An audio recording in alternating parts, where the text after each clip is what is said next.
Hello everyone. This is just to see the recording is happening or not properly.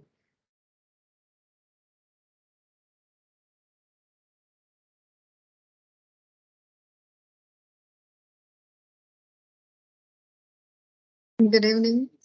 I'll wait for 5 more minutes for everyone to join, and then we can get started with the interaction session. Um,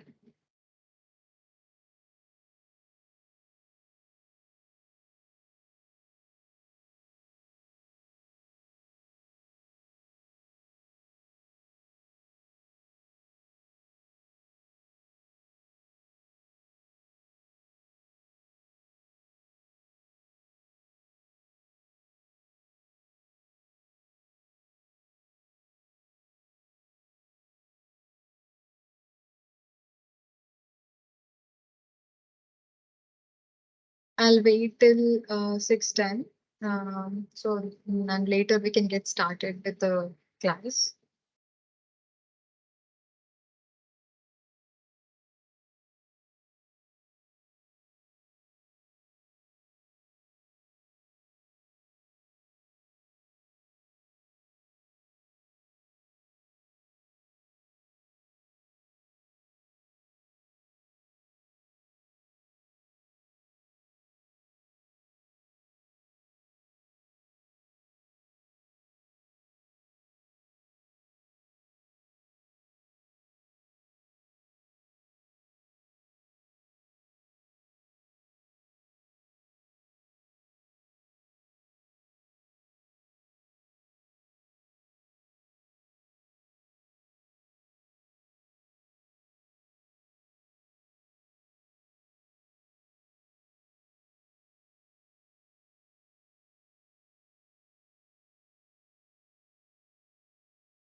Just 2 more minutes, we'll start with the class.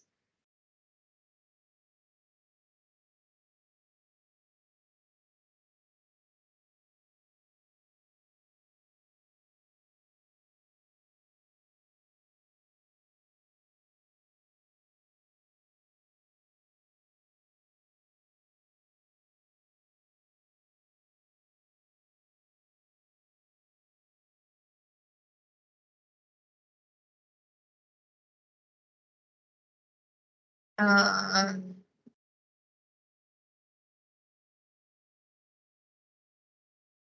so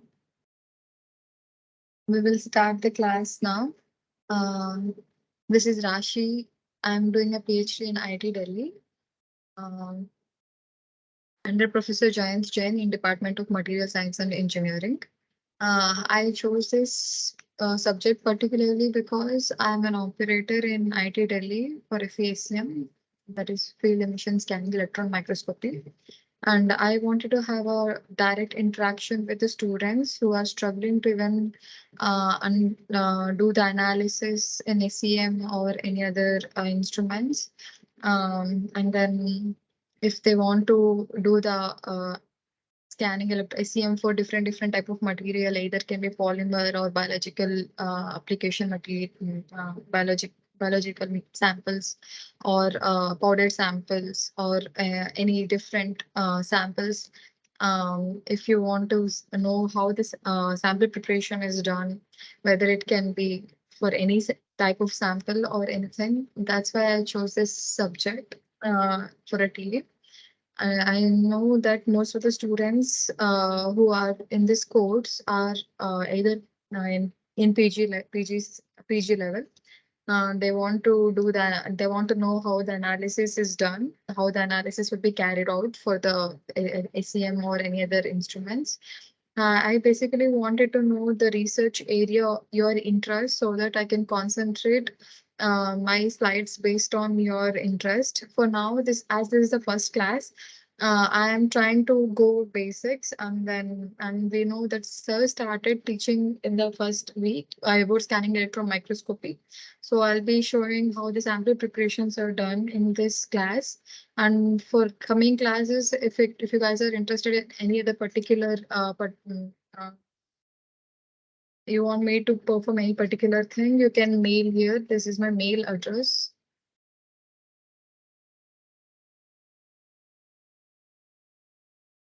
And the mail address there.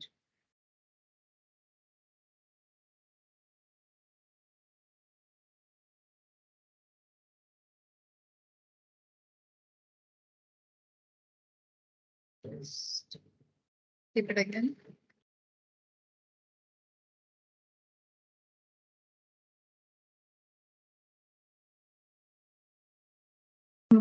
This is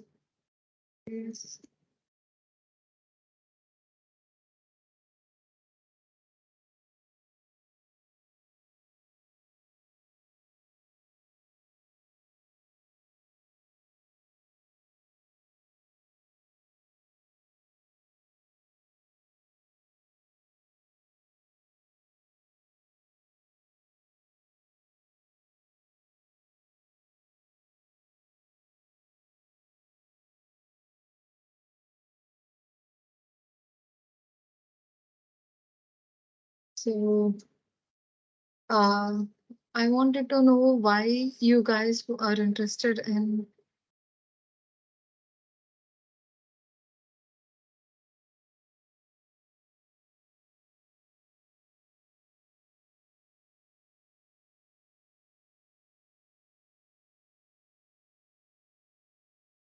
Let me share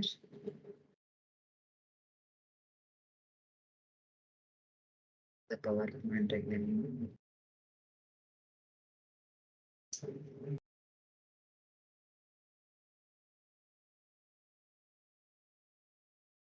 One second.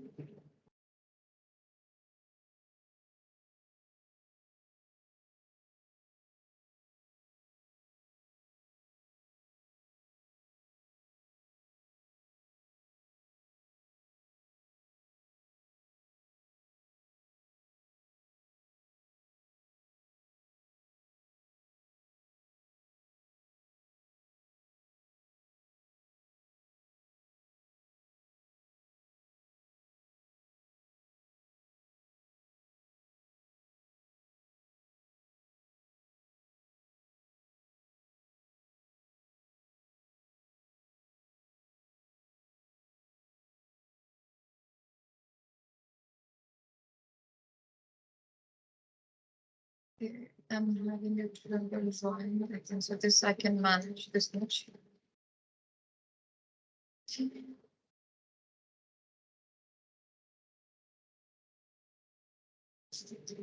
I'm just having a trouble drawing using the pen. So you can, why do you want to study this course? Which is your research interest? Whether it can be scanning electron microscopy or scanning probe microscopy. Everyone are able to see, right? Like, um, yes, I think so. Yeah. So coming back, if why do you want to study scanning electron microscopy or scanning ion probe microscopy or scanning probe microscopy? Which is your research interest? Which is your research area of interest where so that if you guys are interested in SEM, I'll concentrate more on SEM. If you guys are interested in SIM, I'll concentrate more on SIM. And if you guys are interested in any other, I'll be concentrating on that. And we can discuss every problems you guys have or anything um, in your research. So which is helium. I think so most of the students or most of the everyone's interest will be based on SEM only. So I'll be concentrating most on SEM. And as you guys all can see, I'm actually in SEM room. Um, I'll show you later. Like we can first start, go with the introduction, and then I'll be showing around actually SEM room how it actually looks. And we also know that everything is structure property relation study. Like if you change anything regarding microstructural level, the property of the material, property of the overall material will vary. There are two type of structures. One is microstructure and one is macrostructure. Uh, we will be concentrating microstructure is the one where we'll be varying based on heat treatment or chemical composition by varying the chemical composition or by varying the secondary processing route or any other methods. We will say is change the microstructure property and which will change the overall property in the bulk. And there is other macrostructure are also where if we do I-beam, it will be having one particular um, properties. If you do T or any other different structure that comes in microstructure. We are not interested in macrostructure properties. We are interested more in microstructure properties. So how the microstructure will be varying and how the corresponding properties of the material also will vary. That is our research, that is our interest. Metallurgist or any of the material science interest is based on microstructure variation properties only. So to see this, it becomes very crucial whether it can be optical or scanning electron microscopy, TEM, all this APT or every exact SPM, everything they have designed in such a way so that we can see the microstructure, how the microstructure is present and how the properties is going to affect. We will do after later on, we'll be doing tensile compression or impact testing or 3-point bend test or fatigue, or it can be creep or weight test or tribology properties or corrosion properties. Everything, literally everything depends upon the structure, basic microstructure of the material. So we have spent years in understanding how the to see like how we can see proper microstructure completely. Like we have done everything, like, whether it can be optical by magnifying glasses or anything. We even mastered the polishing for different material. We have done we have mastered different way of polishing so that we can see the structure of the material, that is microstructure of the material, and which will be able to correlate how the property variation will be present. In the similar way, even scanning electron microscopy was designed in such a way so that we can see the microstructure of the material and then try to understand what is present. In optical and every other, and in optical, we cannot see how the composition, whether it can be elemental composition distribution is present, or how the grain size distribution is present, or how the these things cannot be seen in optical. That's why we went for higher and higher technology, such as SEM, TEMs, to see how distribution, whether it can be precipitate distribution, how much is the size of the precipitate, and how is the composition varying from the center, or exactly all those things. We have we are able to see from this advanced microscopy only, not in optical or anything. We have designed everything so that we can see, understand properly the microstructure and able to correlate later on the properties of the material. So structure property relationship becomes very important for all the material scientists. So, but not everything, as we all know, that we cannot see through IHLO, like, and we have seen now this is how the distribution is present, and we can to say that this is what is present here. The chlorine is present here, is sodium is present. We cannot say that. We cannot see through an eye. So we need advanced equipments like SEM, TEM, SIM, SPM, etc. So in this course, we will be concentrating only on scanning electron microscopy, scanning ion microscopy, which is helium, and then scanning probe microscopy. So as you all know, sir has given a couple of questions before even starting the lecture. So we will discuss one by one. And if you guys have any doubts in between, you can ask. We can stop me in any time. As I already told before, that this is not the class. This is not the discussion. This we should be a interaction class, because we should be able to interact. I'm not interested in discussing what the assignment was given. Sir has explained in detail. If you guys are interested in anything like analysis part, how the sample preparation was done for any instrument or anything further, we can have one-to-one interaction. And there is my mail address also. You can mail me be any time. And I just wanted to check if any. 1 second, I'll be back. I'm in middle of the class. I'm taking class. So coming back. Yeah. Coming back, so the first question they asked is, in scanning electron microscopy, the light source is replaced by the beam of very fast moving dash. And here they mean by, as we all know, for instance, if we take, there should be some light source and then there should be a detector. And an optical microscope, the source will be a light, and then the detector will be our human eye or the camera, which we can be translated later in monitor. So so there should be two different sources. Whereas when we come in the case of scanning electron microscope, the name itself states that scanning electron microscope. So the source here is electron, not proton, not neutron, not photon, or not ion. So here it's scanning electron microscope. That's the source is electron. These are of course very fast moving. Only then we will be able to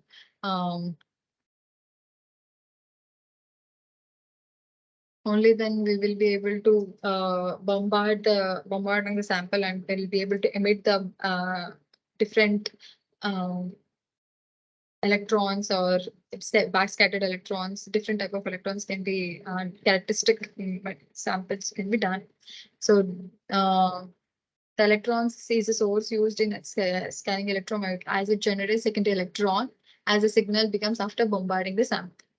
And as we all know that there are questions like they ask, why not proton?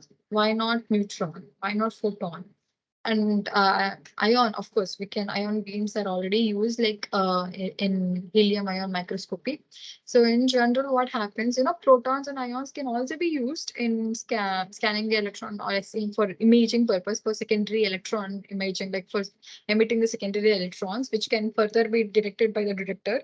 Of course, even protons and ions can also be used, but the one case of protons, what it happens, the resolution of the sample will be very poor. It will not be that good. And then that's why protons or any other source is not usually generally used. But ion, what it becomes is very good, becomes a very good source in terms of like for emitting a secondary electrons. Um, uh, what I mean to say is the interaction, what happens in ions, electrons has a large mass to charge ratio. Ions, it will be able to get very good amount of secondary electrons emitting in such a way that you can actually see the 3D image of a 3D image. It can be seen in ion microscopy compared to that of electron microscopy. This is only possible because of large charge to mass ratio of ions compared to that of electron.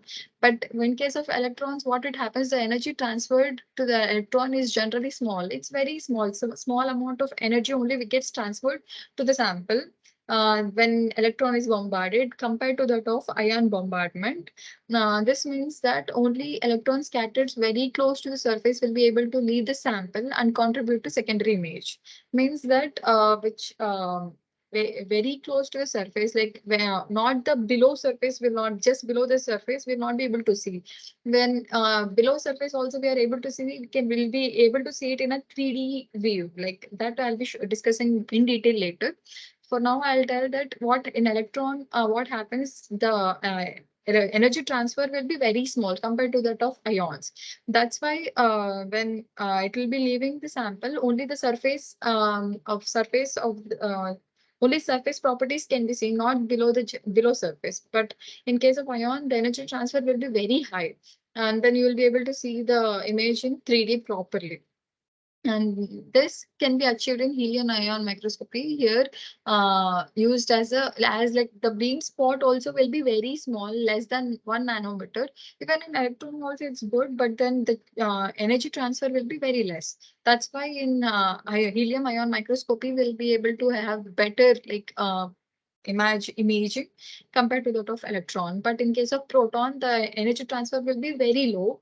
And then the secondary electrons which will be emitting also will be having a less. So the resolution as well as like if the secondary electrons coming out are less, that means that even the detector which will be detecting the electrons also will be less. So the resolution, even the quality of the image will be very poor when we compare with electron to protons or the other ones, because the energy transfer is very less in compare in protons and other. So proton ion will be having higher energy transfer, then later comes electron and later comes proton. That's why like to have a better imaging purpose, we use electron, ion, etc. rather than using protons and all. Furthermore, charging yes, in case of ion microscopy, in case of ion source, what happens? Ion microscopy, the charging issue will not be there. Where in case of electron microscopy, like when you keep a sample which is polymer without sputter coating or anything, I'll show you how the sputtering and all is done and why it is done. We will discuss about all those things. Without sputter coating, like biological samples or polymer samples or ceramic, for instance, other than anything which is metal that conducts, which is a conductor, very good conductor, anything other than a conductor, it will be having a charging issues. It means that the charge gets accumulated as it is an electron, right? The electron gets accumulated around the sample surface, and the image will not be seen very clearly. But this will not be the case in case of ion microscopy. The charging issues will not be there. You'll be able to see very clearly even the minute details in even in the biological application. You will be able to observe it. That is a main application in using ion microscopy. Especially they use it in biological application rather than using in metallurgy. Of course, in metallurgy also it will be useful, but not as useful as in biological application. So other can also be used in secondary imaging, like using GA, but this they mainly use it for fibbing. Like you can read it. This I have got it from um, ResearchGate. So it's then coming to next question, which of the following electron gun can be provided the best resolution to examine the material which is less than 1 nanometer? As we all see, the options are thermionic gun, LAB6 gun, field emission gun, that is FECM, and Schottky gun. And as we all know that in field emissions gun, the tip of the diameter which will be coming, the electrons at which it will, the size of the electron which it will be able to emit is very small, as the tip of the in FECM in the field emission gun will be very small, if, less than nanometer. That's why we will be able to resolve properly. Even the less than 1 nanometer, we should be able to resolve. Even the wavelength at which it will be emitting will also be smaller. So the resolution will be directly proportional to the wavelength and inversely proportional to the angle of aperture. So in this case, like you can see that in field emission gun, we will be having a smaller beam, and the smallest beam possible, finest beam, and then even the electrons generated will be at room temperature. Applying the, we will be able to get electrons in using tunneling mechanism. And the main reason why we are able to resolve more in field emission gun is because the size of the diameter, the electrons at which it is coming is very small. So that's fine. Which of the following is preferred for high resolution 3D sample? Scanning electron microscopy, transmission electron microscopy, compound, or helium?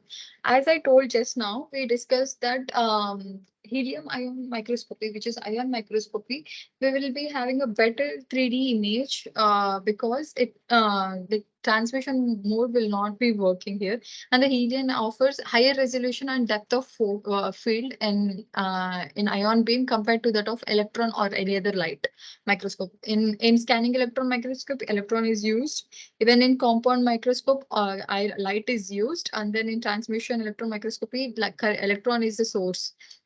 which is used. But in case of helium ion microscopy, ion is a source, and it will be giving a best higher resolution, which will be having a higher resolution as well as the depth of field. For instance, this is what I'm talking about. We will be able to get 3D image proper good with different colors and all. This is because even the minute particles of the cell structure, it is able to emit more and more secondary electrons. Then the detector will be able to get more and more secondary electrons compared to that of the flat region. This is the thus we will be able to see it in terms of like a 3D image. That's why this is more better. Helium ion microscopy is more better for biological applications compared to that of other electron or light microscopy. And coming to one more point, this charging issue also will not be present in case of helium ion microscopy compared to that of electron or and compound. In optical too, we cannot even see like images properly. If we try to focus in one area, we'll not be able to see in other area. And then we cannot go for higher, and then you'll not be able to see resolution. Resolution problem also will be present as the wavelength of the light is very high, around 400 to 500 nanometers. So coming back to next question, why scanning ion microscopy provides higher resolution than scanning electron microscopy at the same accelerator voltage or the beam energy? As we already just discussed this question also, shorter wavelength of ions as compared to that of electrons, or the longer wavelength of ions as compared to that of electrons, or smaller angle of aperture or divergence angle of the beam, or larger spot beam ion of the beam. So this is not correct, because in ion beam, the spot size is very small, and then smaller angular aperture or divergence. This can be correct, but then this can be nearly same in both ion as well as electron. The longer wavelength of the ions as compared to the wavelength of the ions is smaller compared to that of electrons. That's why we are only, if for higher resolution, the wavelength should be shorter. Then only we will be able to get better resolution. That's why the shorter wavelength of the ions is as compared to that of electrons. The resolution of ion microscopy is directly proportional to wavelength and inversely proportional to the angle of aperture. The heavier mass of ions as compared to that of leads to shorter wavelength. The heavier mass of ions, as I already discussed before, the energy transfer in ions will be more compared to that of electrons, and the heavier mass of ions compared to that of electron leads to shorter wavelength also. This is also one more point. Heavier the mass, the shorter the wavelength it is forming. Just want to see if anything else. Just give me 1 minute.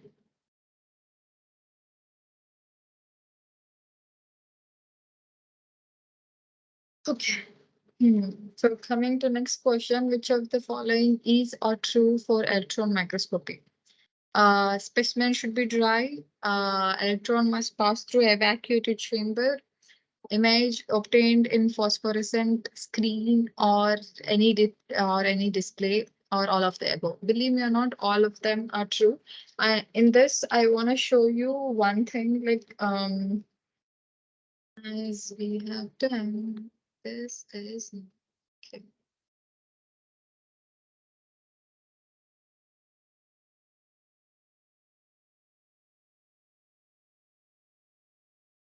Okay, fine. So I'm gonna show you one thing that can go.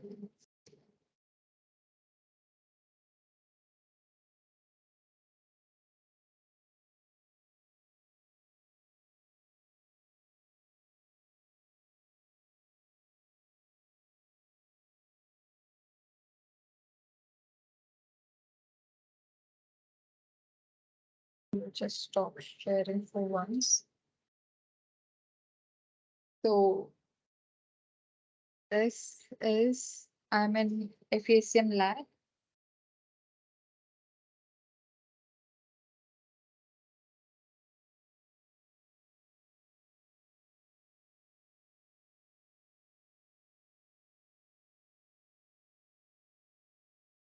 FACM lab.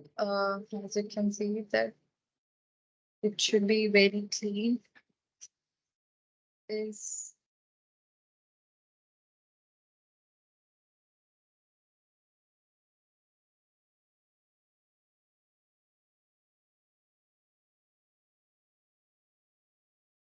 think so you are able to see it properly. Now the sample should the area should be very clean.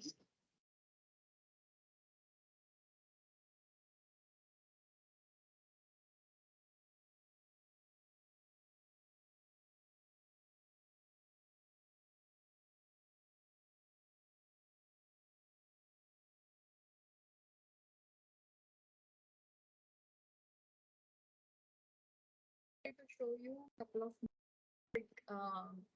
how the sample preparation was done, how the sample preparation is done. Just want to see how the sample preparation is done. So we will go there.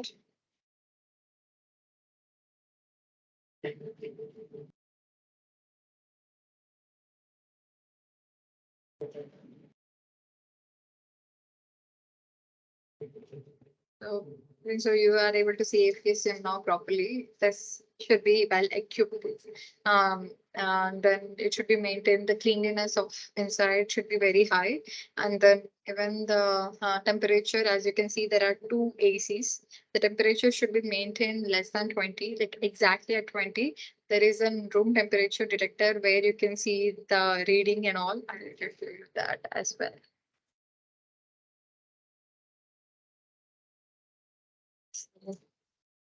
This is where you can see the temperature. It's written. I wish you guys the required temperature, which is written in orange, is to 20, and then the temperature of the room is maintained at 20. This should be properly maintained, even the chiller and everything. And the chiller area temperature also should be maintained. The chiller here the temperature is main is very much important for FESM or for any other scanning electron microscopy. Maintaining the room temperature as well as the cleanliness of the room is very important, because even a small dust particle can go inside the detector and then can destroy the detectors. That's why we maintain as clean as possible. And as you can see, I'm wearing a gloves also. Everything. This is a stub used in scanning electron microscopy. You can see using like I can increase the size, reduce this. Whatever the previous carbon will be present, we can remove using is the this carbon tape is usually used because the conductivity of the material will be good. It is sticky as well. It can hold the sample as well as the carbon tape is a conductor, and then the charging issue will not be happening at the surface of the sample. As I said, mentioned before, for scanning electron microscopy, the conductivity of the material is very important. If for metal, it doesn't matter much, but for polymers, ceramics, and all, the charging issue will be there. The imaging problem and everything can be possible. That's why we use carbon tape or copper tape. Copper is even more better, like for the copper is having high conductivity, and then it can transfer the electrons, and then charging issue will not be happening at the surface. So this is the stub used in FECM, and we can reduce the stub area. This is the stage area by depending upon the sample thickness. If the sample of the thickness of the sample is very big, we can reduce up to here and then make a level to the same level to the sample. I'll show you by keeping one sample. And see, I'm getting it back. And then this is a carbon tape. Use it wisely. Do not waste it more.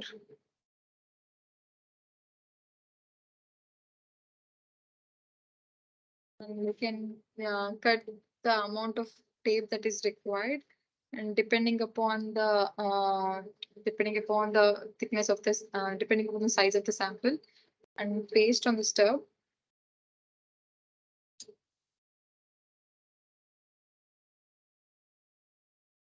So now I'm doing the analysis of this sample. I'm trying to keep this sample, which is electropolished.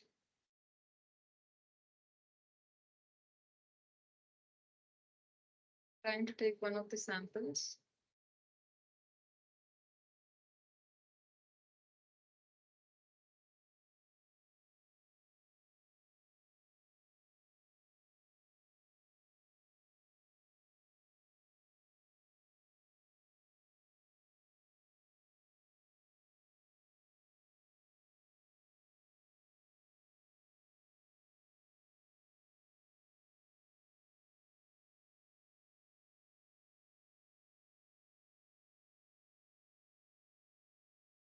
Place the sample there.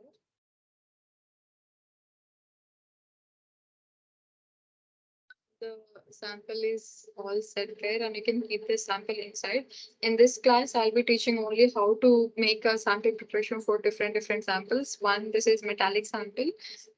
This is how you keep the metallic sample. If the size of the sample is very big, there is a limitation how much size you can use, because the detectors will be present around the sample stub, specimen stage. That's why you cannot keep bigger than this. Like it might, there'll be chances that it might hit the detector. So the sample size should be smaller than the specimen, like specimen stage. This we call it a specimen stage or stub for FACM stub. So the sample, how much bigger we can keep, should be smaller than the size of the stub. Total size. If the size sample is very thick, like consider on the sample thickness is very high, but then the thick, width or length of the sample is not very high, then what we can do is we can reduce the sample to a little bit lower to keep it to level with this surface, approximately leveling with that surface.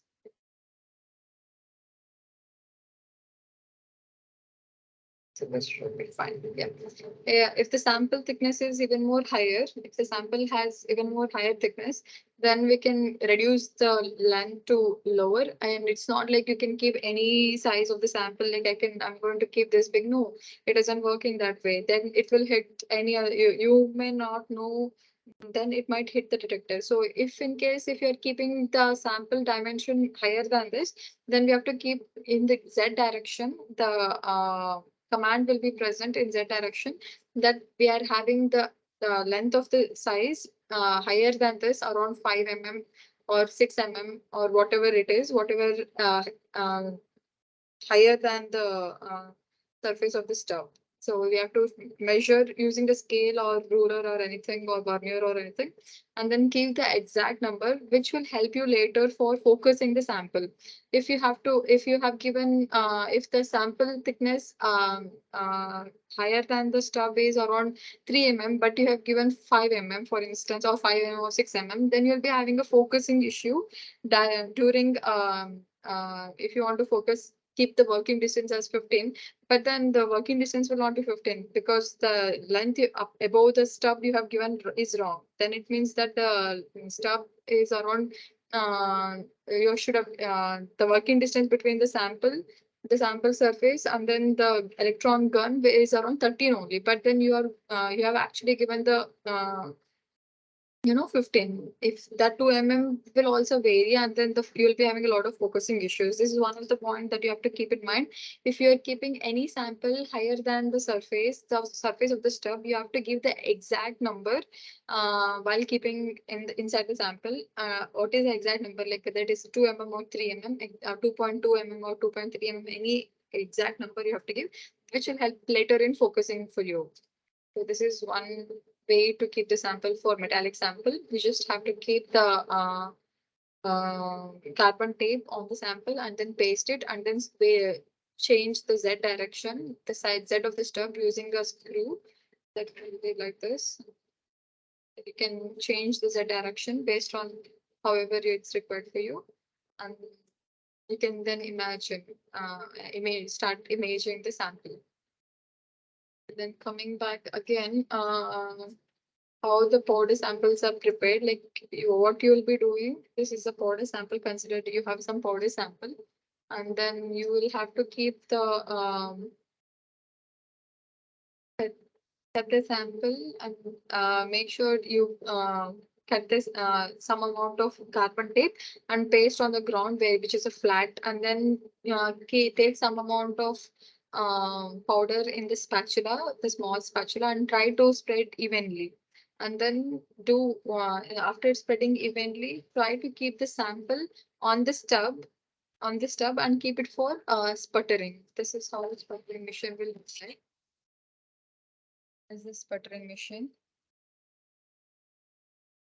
In that, this is a gold sputtering. There will be a platinum sputtering as well, and you will be having a control over how much current and how much vacuum to be present, and what gas control, etc. And depending upon the thickness of the sputtering you need, you can vary depending on thickness of the coating you wanted.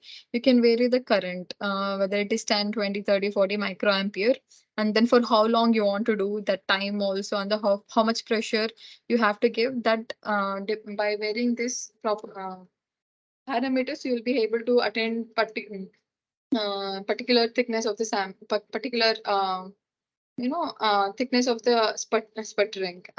So this is one thing. This will be usually done for polymers or ceramic or any powder particles. We want to see the image of the only thin layer with the nanometer level. It will be sputtered on a sample, and then you'll be able to further image and then find out the composition, etc. Everything can be done just for avoiding the charging issue. To see the exact size of the sample, the sputtering should be done before, like for those conducting non-conducting samples, whether it can be biological samples or it can be ceramics or polymers, etc. For these samples, you have to do sputtering before. This is another way of sample preparation. The similar way, you'll be pasting it on carbon tape as well, or else on the copper tape, and then you'll be doing the sputtering. Now, for that, the stub will be first, you'll be dummy stub, which you'll be pasting on this sample, and then doing the sputtering. You can see.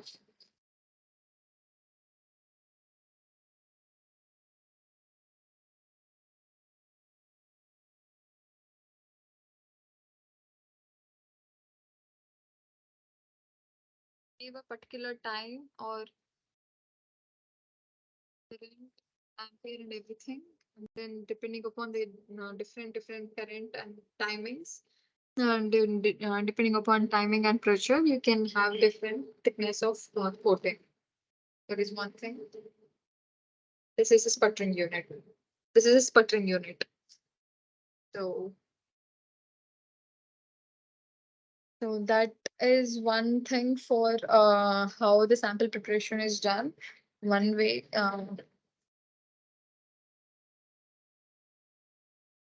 Coming back. Yes. No, I will do the 10%.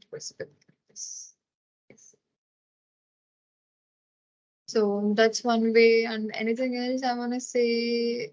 Yes, at once you can keep the samples around 3, 4 you can keep, but then it will be better if you name the sample once.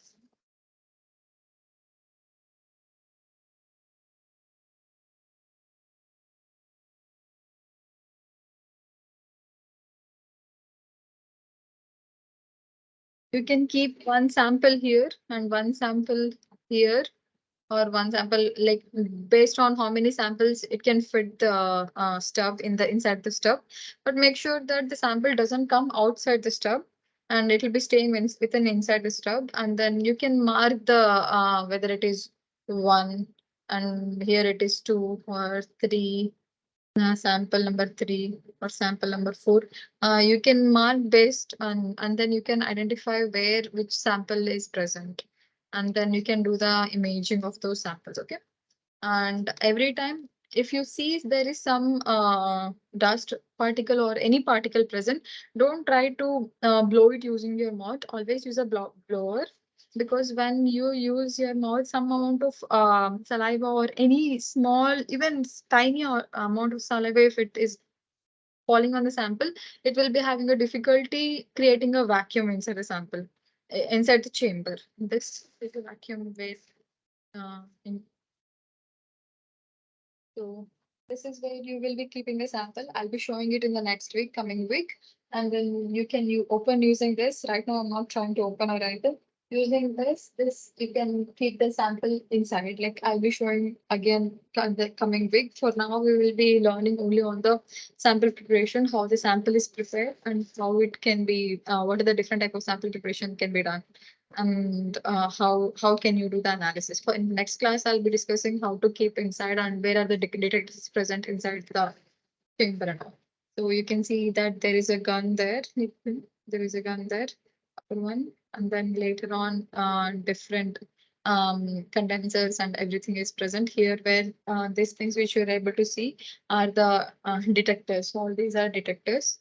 And you can see the previously back also one detector is present once. So you can see that one detector is present there. That is EVSD detector. This is BAC detector. Like all these are different detectors. So coming back to the lecture.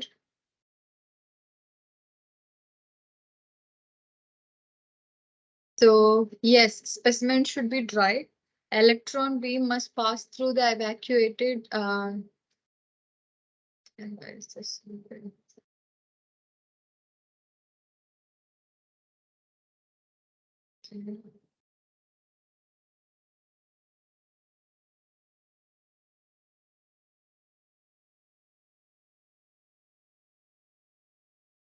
Just give me a minute.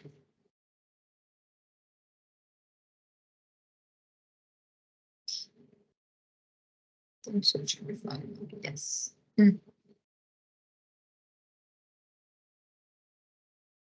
So as we saw, that specimen should be dry. It should be for sure. Like if there is any wet specimen, like you have some debris after doing a waste car in lubricated condition, it means it will be oil or something will be present. No, you cannot keep directly the sample. No, sample should be completely dried. Either it has to be dried, keeping in a oven like around 120 degrees Celsius for 1 hour or so, or keep it in vacuum before getting the sample to the FESM. So the whole complete sample should be kept in a vacuum desiccator, and then we have to get the sample. Like if it is absorbing some moisture in the surrounding, then you have to keep the sample ahead of 1 day ahead in the vacuum desiccator with high moisture observer, so that moisture will be observed and the no moisture will be present in the sample. Or if it is any liquid or oil is present on the sample, then it has to be dried in oven for etc. And then electron beam must pass through evacuated chamber. Yes, it has to pass through the because the electron will be having, as you all studied, you and as you know that it has to pass through in evacuated chamber. If any other air or any other particle or even a small dust or any other things are present, it gets deviated. To avoid that, it has to be passed through a evacuated chamber. Image can be obtained on phosphorescent screen or any display. Yes, we can obtain using phosphorescent screen that we will be usually present on the EVSD detector. And all of these things are correct for if scanning the electron microscopy. So having high, so this is what I was talking about. It will be having a difficulty maintaining high vacuum Ls. Since electron can travel only in high vacuum, the entire path should be through instrument must be evacuated. The magnified image may be viewed on for phosphorescent or fluorescent screen. Yes, this is possible. I'll be showing in next coming classes the phosphorescent or fluorescent screen image. And coming to sixth question, if eyepiece of the microscope magnifies by 10, and the objective lens magnifies by 4, then what is the total magnification of microscope? So as you know, the magnification, whatever we'll be getting in the objective lens will be multiplied by eyepiece, which will be observing. So if you are able to see 4 times in objective lens and 10 times in uh, my eyepiece, then the total magnification will be 4 into 10. So the correct answer is 40. Is the product of the power magnification of the eyepiece and the objective lens. On what factors do the intensity of the secondary electron depend upon? So what are the factors that secondary electron intensity depend upon? It depends upon like which source we are using, of course, and what is the chemical composition and what is the shape of the whether it is a sharp object or whether it is like blunt or flat. As you can see, and one of the example, yes. See here, it is having a bright image compared to that of the flat region. It means that more amount of electrons are emitting from this pointed region compared to that of flat region. So one more example also I have. This is a one more example. See, the bright image is because of it as sharp, and then in that sharp region, the A surface area is very less, but the amount of electrons that will be ejecting from that point will be very high. That's why this pointed will be having a sharp, bright image compared to that of the flat, which is like around here, which is flat. The secondary electron intensity which is becoming is very less there.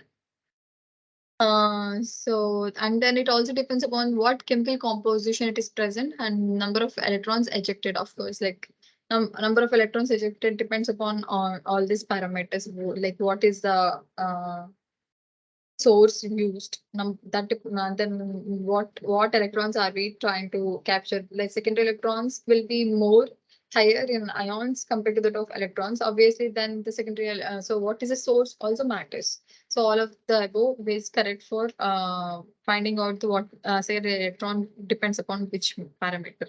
Upon secondary electron beam is incident on specimen in SEM, the secondary electron signal are ejected from the sample is proportional to the number of electrons striking to the obviously. So how much ever is coming on the sample will be how much ever the secondary electrons are ejected from the sample will be collected by the detector, which will be direct. Not every secondary electron will be collected by the detector, but if you are getting more secondary electron, then the detector will be absorbing more. If it is a flat sample, and then it will be having a less secondary electrons ejected per unit area, and then the detector will be observing very less, obviously. That's why that depends on the detector, how much it is observing. It is directly proportional to how much the surface is emitting the electrons. Then the intensity or the number of secondary electron depends upon the shape, the chemical composition of the irradiated object, and also the number of electrons ejected. Okay.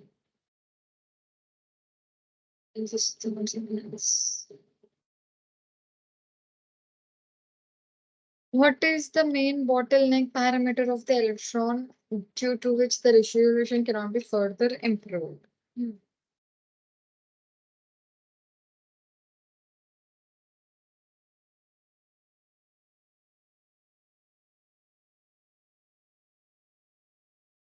Okay, coming to that, what is the main bottleneck parameter of the electron microscopy due to which the resolution cannot be further improved? The beam current, working distance.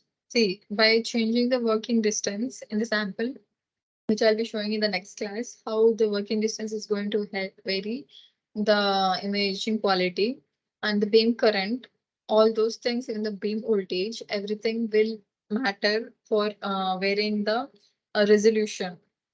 If it is lower, the resolution, the working distance is lower, the resolution will be better. And the beam current, it depends on the sample. If the for some samples, if the beam current is very high, the resolution will be high. But for some samples, if the beam current is lower, then the resolution will be better. So that we have to optimize based on the sample to sample. Some samples we use only 6 and like around 6 nanoampere or milliampere, 6 ampere nanoampere current. But whereas for others, we use it very high. But main parameter at which it is important is the diameter of the source beam. The diameter of the focused electron beam can be reduced in size no further. In practical terms, the smallest beam spot that can be anticipated is in the order of 0.5 to 1 nanometer in diameter. Hence, the electron microscopy now is close to reaching in its absolute limit of imaging purpose. See? By one of the parameters example which we have used here is accelerating voltage. With increasing the accelerating voltage, you can see initially it is better. The 2 kV, the image quality is very better. But whereas in other cases with increasing the accelerating voltage, the image quality gets very bad. So you have to optimize at which kV you have to operate. Okay. And then which of the following is not the component of 10? I wanted to show. Like, come on.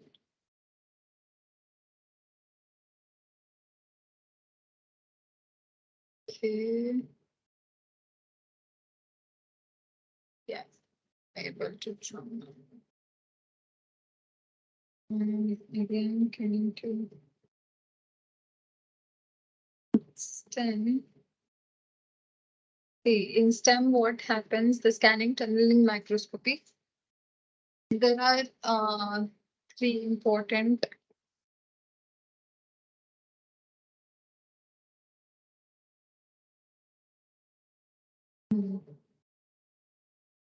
things like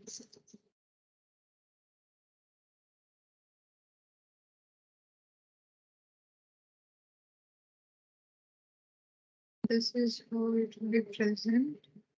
There will be a tip, and then there will be a sample.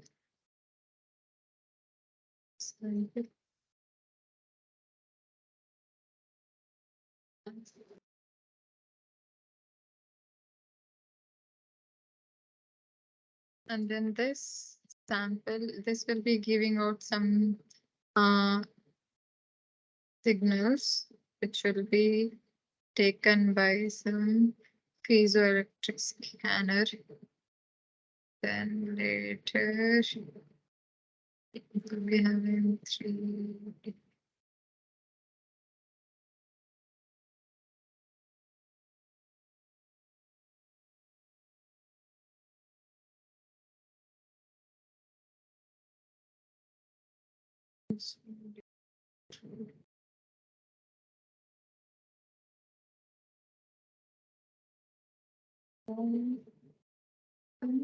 And this will be seen in display.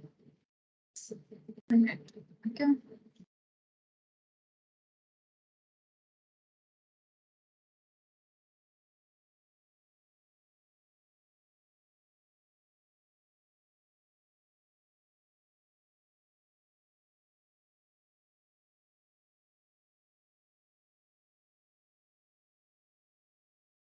So this will be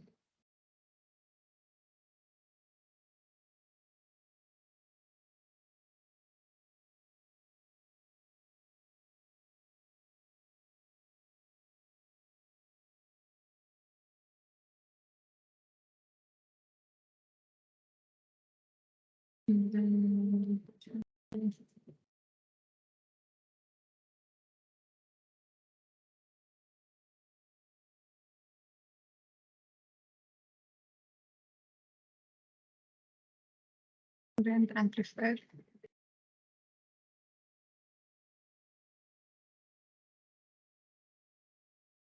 This will be sample.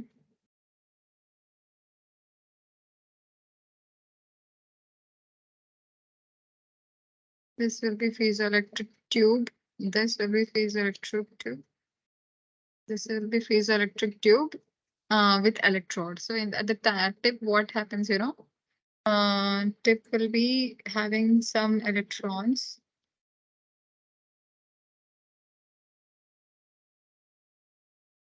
And then this will be having the electrons as well. So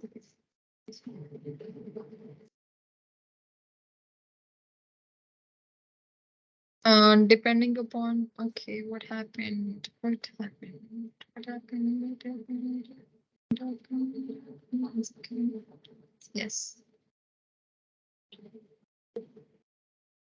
it will be scanning atom by atom, like slowly, one by one, depending upon whether it is attractive or depending upon the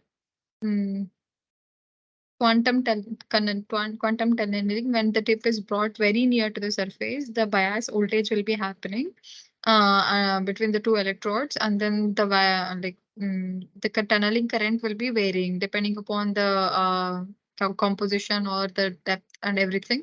The tunneling current will be varying. This current will be taken up by the detector, and then will be identified by the detector, and then it will scan. So here you can see that there is a tip and there is a tip sensor, but then piezoelectric scanner is also present, that is piezoelectric scanner, and then feedback control here. But then cantilever is not present. Cantilever will be present in AFM, AFM tip, atom force microscopy. So that cantilever will come in AFM, not in tunneling microscope. So this is another type of scanning for seeing the each and how it is present. This will be in detail. We'll discuss later about STM and AFM. For now, we will say that cantilever is present in AFM, not in STM. In only STM, the tip will be present, tip sensor, and then piezoelectric scanner and feedback control. This is a feedback control. That's all. Okay. Which of the following microscopy is best suited to measure the thickness of 2D material with one or two layer? Atomic force microscopy. In scanning electron microscopy, we cannot measure any material with 2D. Then this we will discuss in detail later on. In scanning electron microscopy, we can only see the surface features. What are the present, how the surface is present, if it is present in this way, depending upon all small features, and even the nano level features also can be seen.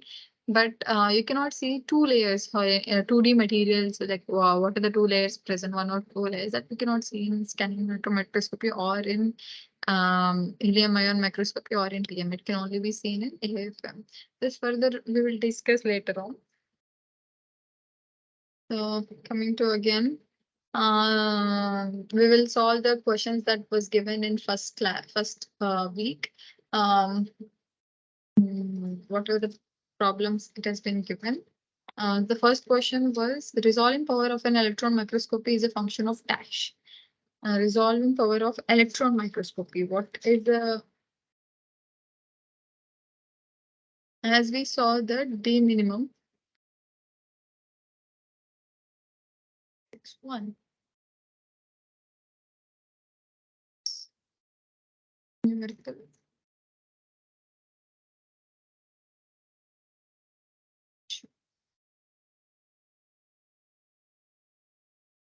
This numerical aperture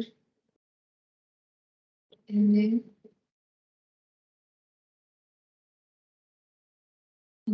is equal to alpha. As you know, this is reflective index, and alpha is angle.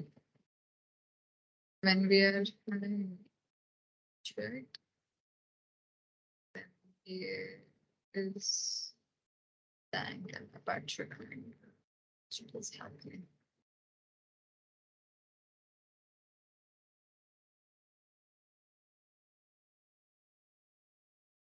This will be, so this angle is aperture angle.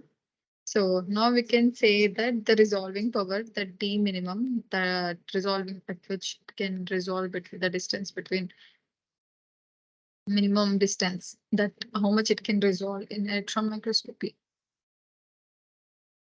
That will depend upon the wavelength. This is the wavelength of electron at which the smaller the wavelength, this resolving is directly proportional to the wavelength of the electron. The resolution will be smaller. The d minimum will be smaller. And then this it can resolve the smaller distance if the uh, wavelength of the electron is smaller. And then and it also depends upon numerical aperture of the lens. Of course, this is a numerical aperture which is mu sin alpha. But then it doesn't depend upon on the mass of the electron. The mass of the electron is not there. Doesn't depend. Resolution power doesn't depend upon the mass of the electron. The amount of electrons at which it is emitting, that depends upon the mass of electron. Like, in case of ions, it will be having higher the electron. Once again, the amount of secondary electrons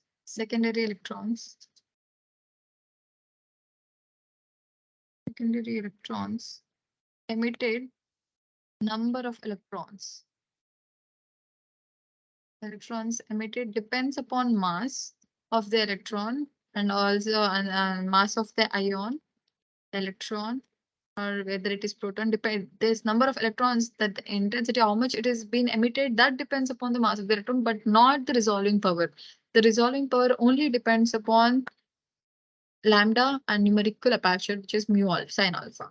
So the ability of the microscope to distinguish two objects and separately is known as resolving power, as Sir has already explained this.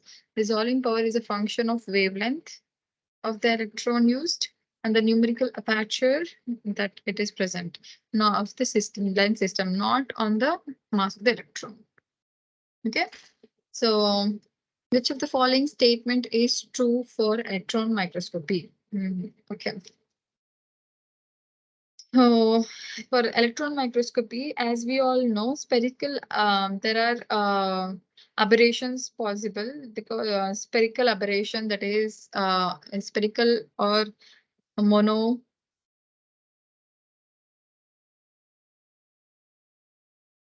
spherical or mono or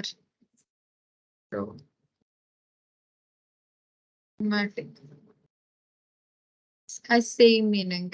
It means that when a light is falling, it is supposed to consider this is a focal length.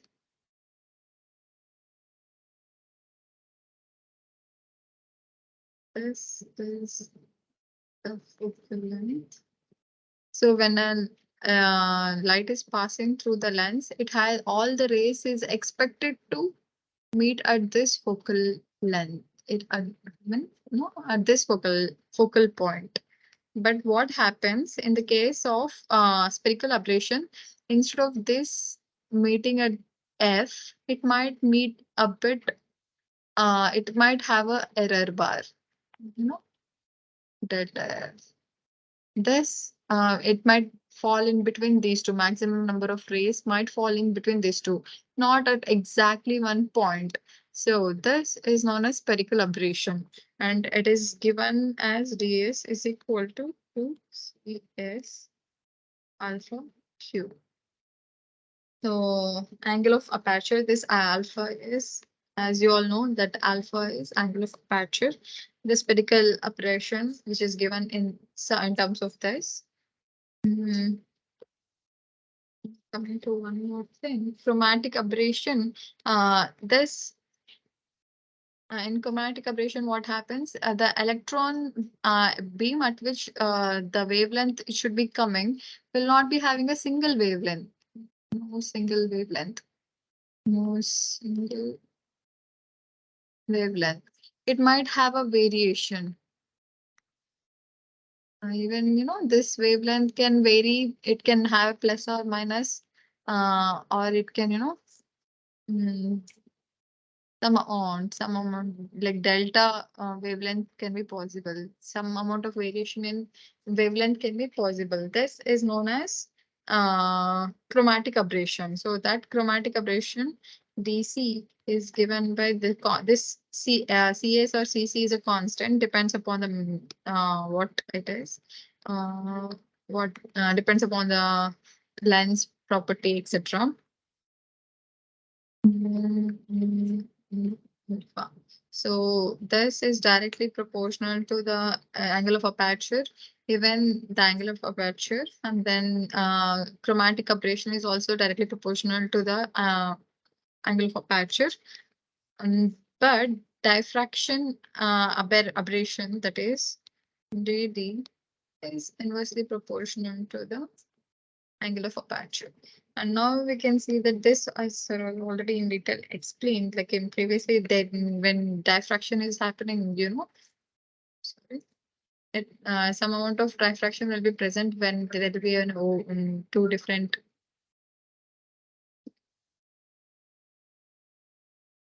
When a rays will be coming and then it obstructs something. Instead of this, starts moving this way.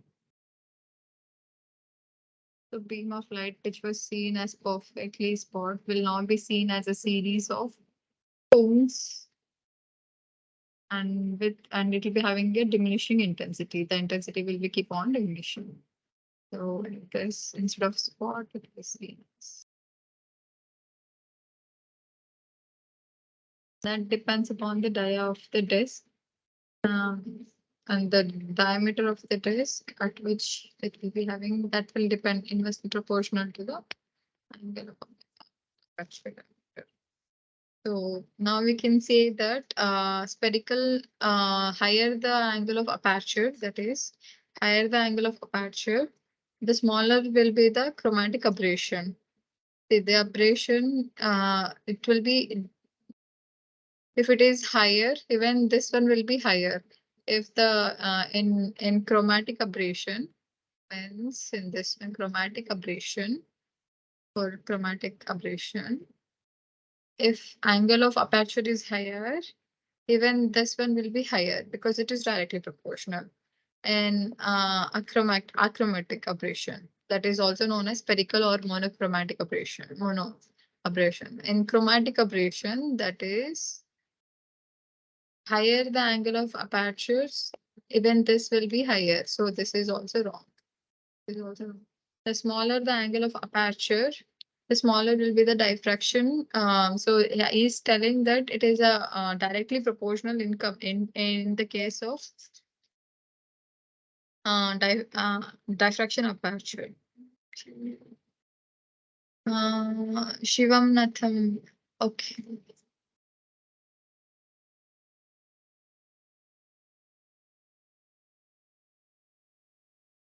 Hi, Shivam. Hello. Hello. Okay. Shivnatham. Hello. Can you hear me? Okay. Shivnatham. I'll continue. If you have any doubt, you can ask me. I still will be continuing the class and I'll be uploading this on online. Um,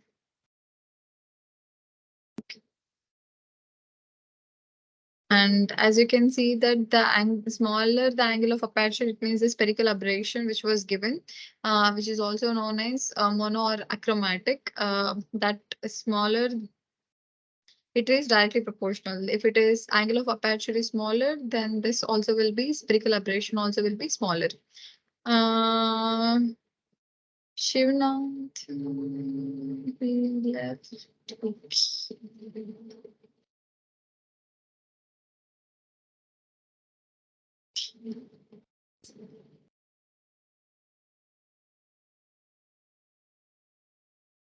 So the half of the angle of aperture that is directly proportional to the spherical aperture. These three will be wrong, but the D will be correct.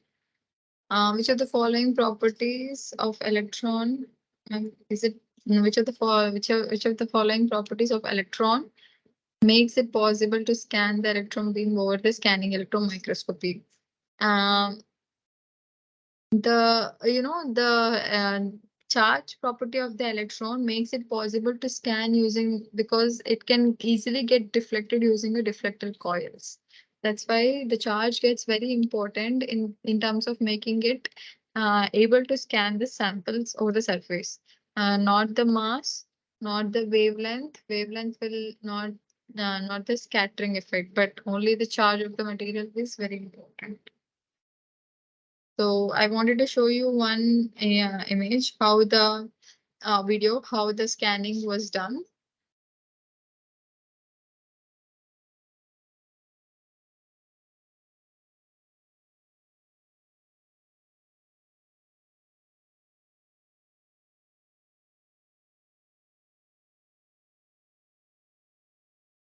This is the same which we done.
So as you can see, I hope you understood a bit better, like how the scanning electron microscope works and how the different type of electrons get emitted, and depending upon the detector, what type of electrons, what is been detected, what is been observed, secondary electron imaging can be done, and backscattered, which depends upon the composition, that was whether it is having depending upon the composition. And then X-ray, you can high and high energy bombards, the characteristic X-ray will be given out. Depending on that, EDAX analysis can be analyzed on how what is a compositional distribution we can see. In backscatter electron, what it happens is that when electron will be falling, depending upon the variation in the composition. For instance, if it is in backscatter electron, what it happens is that if it is having a higher mass of the electron, for instance, if it is atomic number of the material is very high, then electrons will be emitting will be very high. So depending upon the atomic number, the contrast will be seen. In secondary electrons, what happens depending upon the sharpness of the material and how many electrons are coming out of each area per unit area, how many electrons are coming, depend that will be secondary electrons will be based on the shape topography. So secondary electrons will give us a topographical image, topo image, but backscatter image will give you the fair idea of composition analysis. So if it is brighter, it means that that place is, for instance, see here. So if for instance here you can see that here it is brighter because it was having more of all this region is brighter because it is having more of copper, and then compared to that of here, like and you can see that because of the characteristic X-ray particular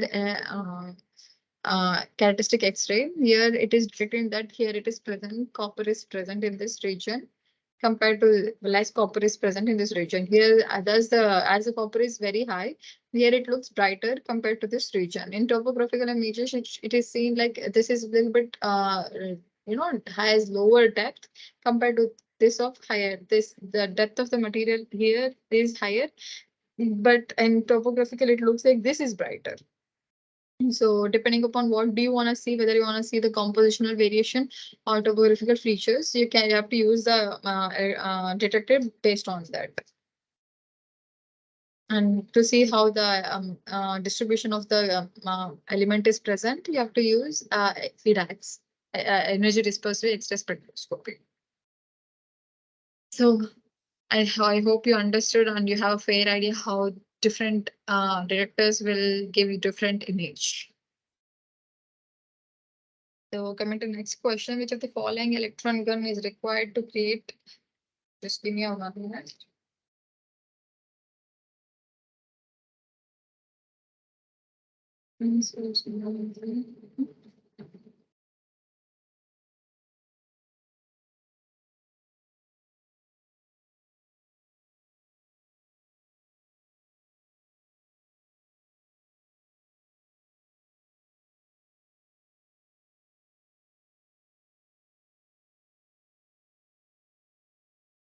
So which of the following electron gun requires maximum vacuum for the operation? Thermionic gun, LAB6, field emission gun, or Schottky emission gun? As you all know that in thermionic gun, what happens? And the size of the beam is not in among all of these four. Field emission gun has a smaller beam area, and then it will be having very small, even so the vacuum required for that will be very high. If it is anything, vacuum is very less, then what it happens, like here you can see that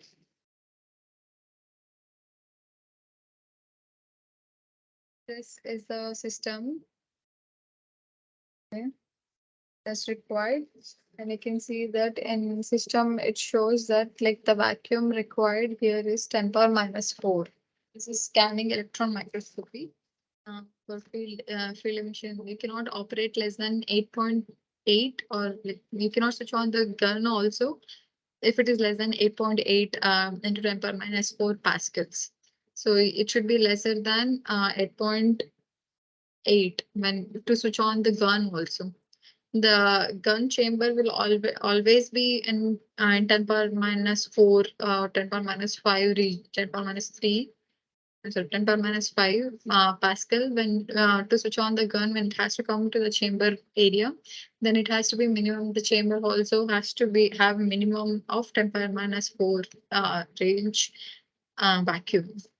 Usually what happens is, first in vacuum chamber, like I'll show you the previous one.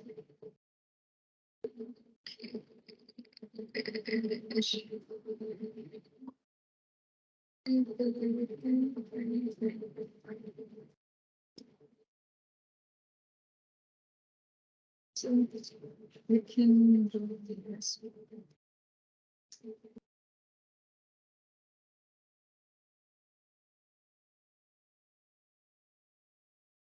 So what will happen? There will be one chamber here, and then which will be attached to the.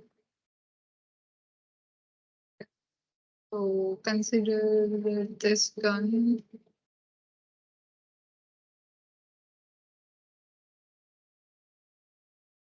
A little bit round.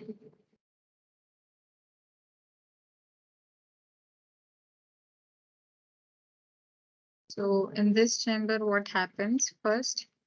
The vacuum, we will be keeping the sample here in this chamber. In that case, the whole chamber, this is where the gun will be present. And this is where you'll be keeping the sample later once you insert.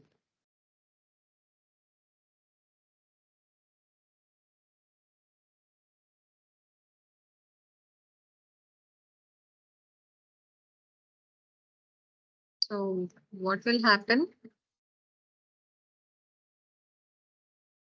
Yeah. So what will happen? First, we will be keeping a sample position 0.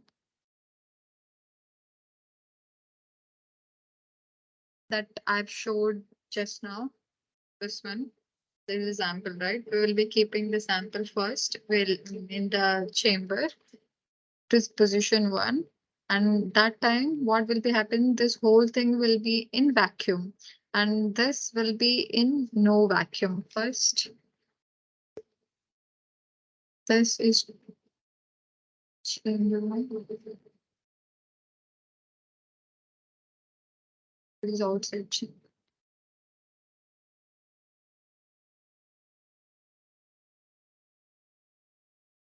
What will happen? First, we have to keep the sample in outside chamber. That time, this will be no vacuum. This will be in air, and then creates a vacuum inside in this chamber, and then opens a valve here. There will be a valve that will be opened, and but this will be when this is in gun off condition. This there will be a valve again here. It will be in off condition. Sorry, valve here also close condition. When gun is off. When gun is off. So, and then we will keep the sample, we'll push the sample here. And then when the sample is here, the gun will be still off. Once it reaches, we will be able to push from here to here.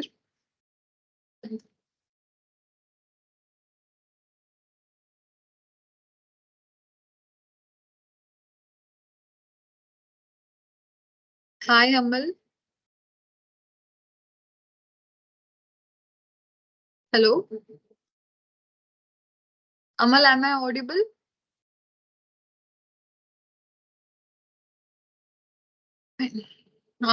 So this initially the chamber, outside chamber will be in air, and then it will create a vacuum first inside, and then it will be later letting the once the certain amount of vacuum is reached in this chamber, later this valve will be open, and then this system will be the whole system. Now the FESM and SEM will be in vacuum, and when the gun is off, the gun is off means that the gun is electron beams are not coming through the channel, but then this here the gun will always be on. So the minimum vacuum that will be required here will be always 10 in the range of 10 power minus 5 Pascal. So for switching on the gun also, we need minimum 10 power minus 4 Pascal, in the range of minimum 10 power minus 4 Pascal. Only when it reaches 10 power minus 4, we will be opening this valve. So in that case, as you can see that for the size of the electron beam at which the source will be emitting will be very small for equivalent emission gun. That's why the vacuum required in field emission FESCM will be higher compared to that of others. Amal, Amal, Can you hear? Yeah, hi. hi. Amal, I really wanted it to be an interactive session, but still I'm recording the lecture. If you have any doubts, like we can ask. Actually, I am in FESM room. I was showing till now the chambers, how the sample preparation was done. For today, I just showed how the sample preparation and everything is done. Like I have not gone in detail because I don't have much interaction in this class. So if you have any doubts, I was even planning to be more interactive rather than just solving the assignment problems, But if you guys have any questions in between, you can ask me questions because I'm an FESM operator in IT Delhi. So we can learn together. That was my idea when I took up this course. So you're Amal, you completed your PhD? Yeah. I've done my PhD. You completed your PhD. Yes. So you completed from which university? I finished NIT. I actually am not able to listen to you NIT. properly. Yeah, I completed from NIT Trichy, NIT Tiruchirappalli, Tamil Nadu. Yeah. Yeah, I studied in NIT Surathkal. I completed my BTech in NIT Surathkal. Oh, that's So great. you are which was your research topic? Mine is relevant to or related to magnesium alloys. Characterization of magnesium alloys. Even I'm working on magnesium alloys right now. Oh, that's Yeah. nice to hear. Mhm. So yeah, that's what I was expecting to be more interactive. Like, why did you take this course, by the way? I think it's been long. Like I finished by 2015, and Mm. after that, I didn't have that time to do or learn more on these SEM and all. Because I Okay. was after that, I was in Bahrain for 2-3 years. And therefore I just lost. So yes, about all these things, and I just thought of refreshing. Okay, I don't know how much this interaction session will help you out, sir. Like, I might have to call you, sir. Like, but I'll try my best. Like, this is a basic level for today. This is the first class that happened today. So today I just showed how the sample preparation was done. I was keeping the sample here only. That's the reason why I came in FASM room only. I wanted to show in detail, like, this is how FASM now EBSD scan is going on.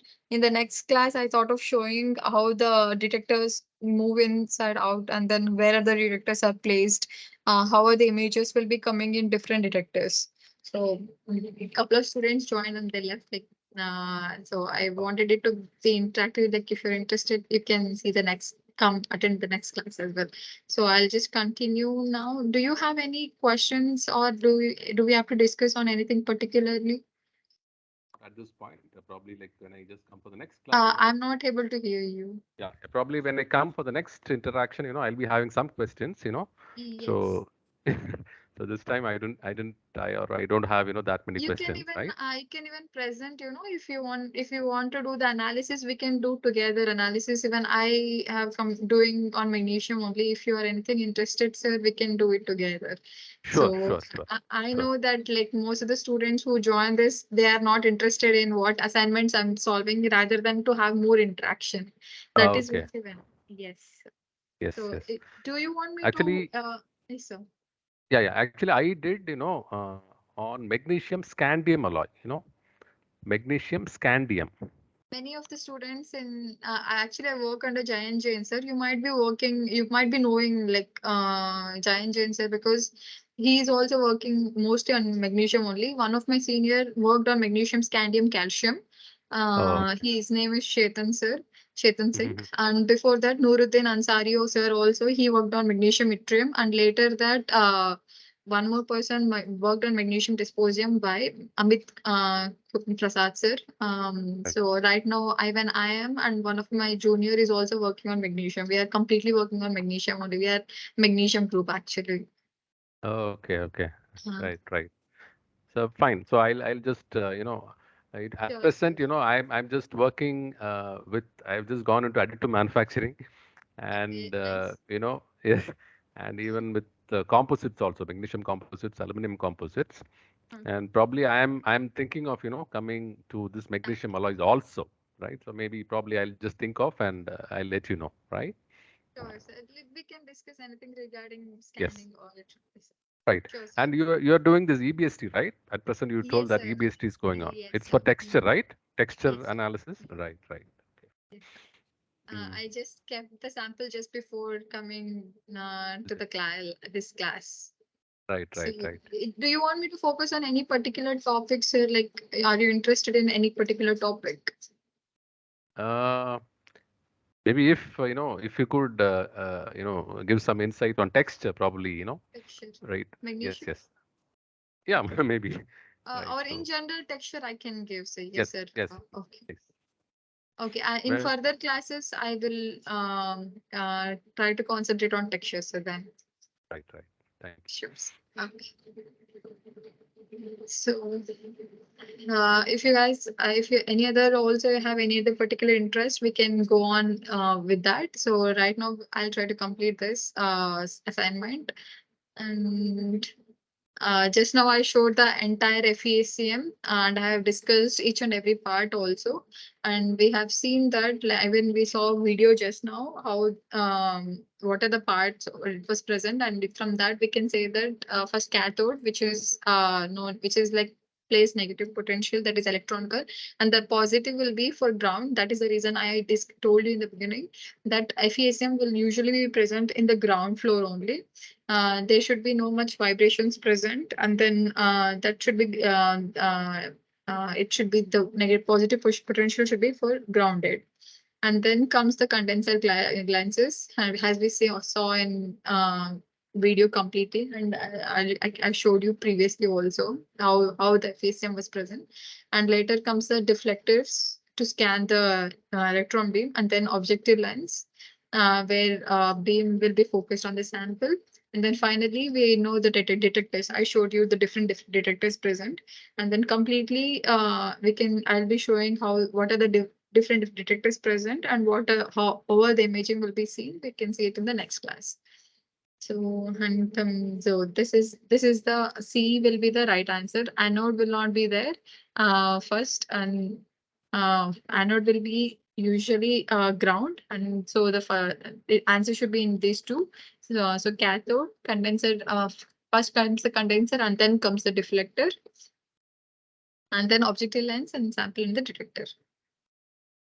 So what are the major advantage of scanning electron microscopy, including all of as in this major advantage in scanning electron microscopy is that it will have a very good depth of field, even though the sample is not properly flat. Like we will be able to, because it is scanning one place to in small region and then goes to the next region, as it is a scanning electron microscope. Even though if the sample is not properly flat enough, we will be still able to get very good image. This is because the depth of field is very good because of this scanning property, and the resolution of the scan in SEM is very high, as it has very low wavelength, and then the magnification is also possible higher depending upon compared to that of compared to that of optical microscope, but we cannot produce the colored image in this sense, like how we can produce in scanning ion helium microscopy, like 3D image or colored image, that we cannot produce. This color will only be present like because of variation in the depth or topographical images, or in composition variation, that will be either bright or dark, not like with colored images and all will not be present in scanning electron microscopy. So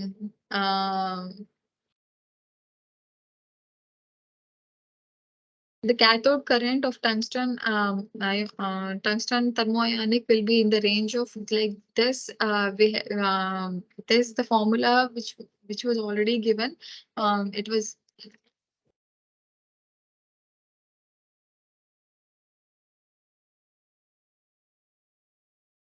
if we use this formula, we will be getting the answer. Hi, Mohammed. Hello. Hello.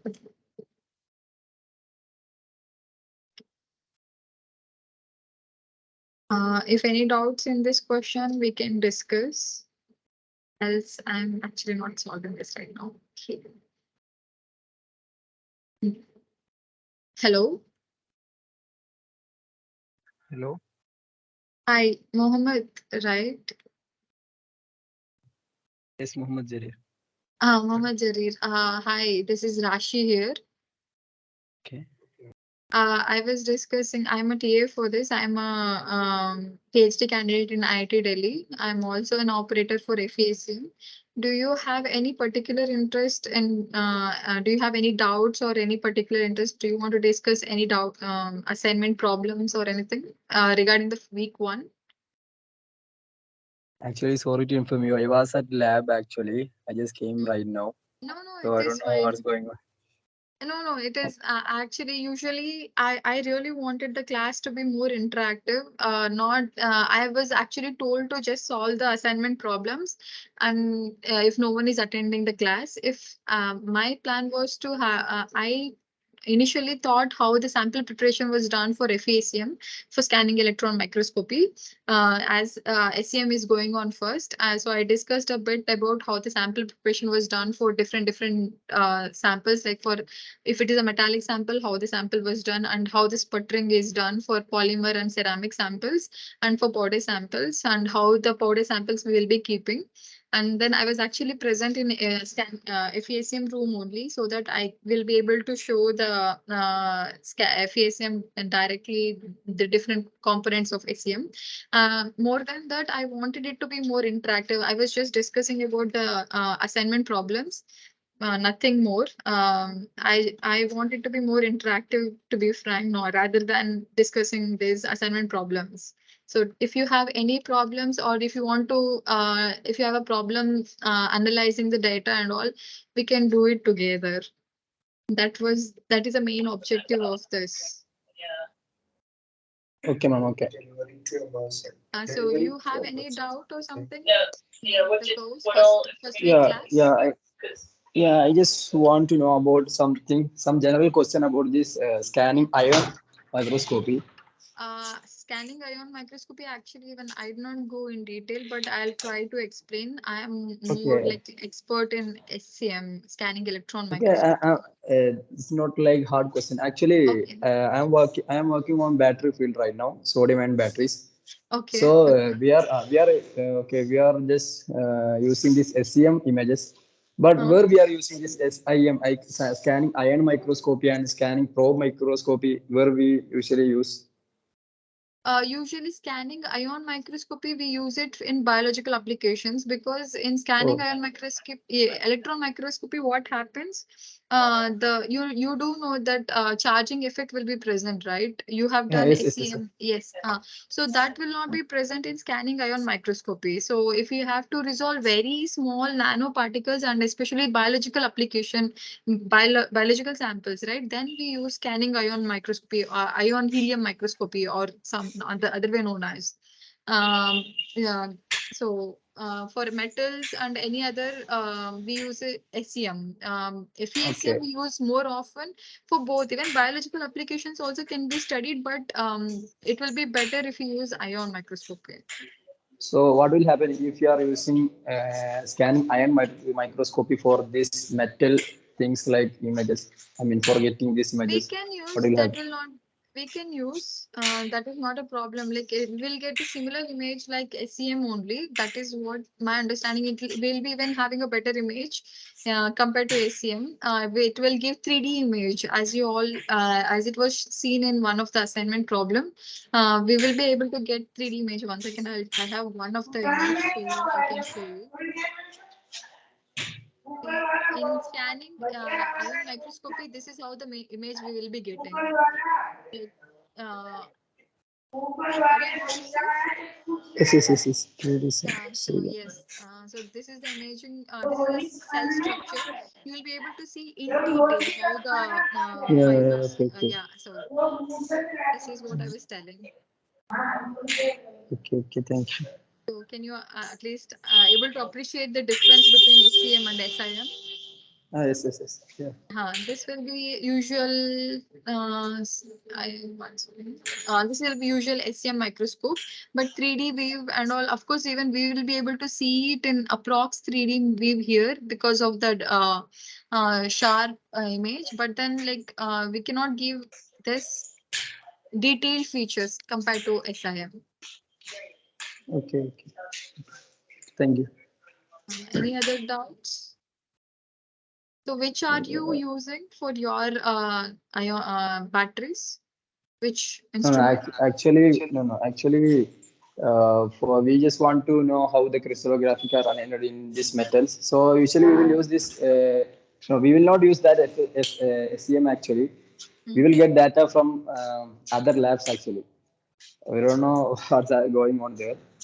Okay, I would really recommend you to go and see because whenever you have to write a Yeah, paper in future, just want to visit the lab, but yeah, that's why I just started this course. Anyway, it's very helpful for me. That's So why in what part of the course do you want me to concentrate on? Like, which is your research interest? SEM only, not SIM. SEM only, right? SEM. Yeah, Yes, then yes. cool. Like you saved me then. Okay. So yes, I today I discussed how the sample preparation was done. I'll discuss again in the next class. You can attend it on Saturday, and we will see how the detectors will move inside, and then how the different images will be seen. How with varying the working distance, how the image quality also varies with varying accelerating voltage or anything. So we can discuss all those things in the next class. I showed the sample Okay, okay. preparation today. Again, we will discuss again. That's not a problem. Like we discussing how the sample is prepared. So I think so. Then I'll leave. Then we will meet again in the next class. Okay, ma'am. Thank you. Sir, Amal sir, anything else you want me to discuss for next class, sir?